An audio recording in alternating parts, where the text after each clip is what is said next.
Oh, ilang beses ako pinangalan do'n, Maharlika, da.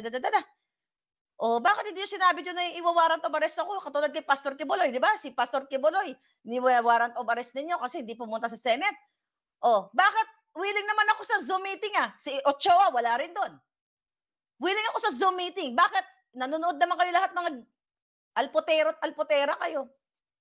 Willing ako mag-testify sa Senate hearing via Zoom, not sa Philippine Embassy. Ano kayo, ano ako, mangmang katulad niyo, lumot? Lumot ang tiyan? Oh my God!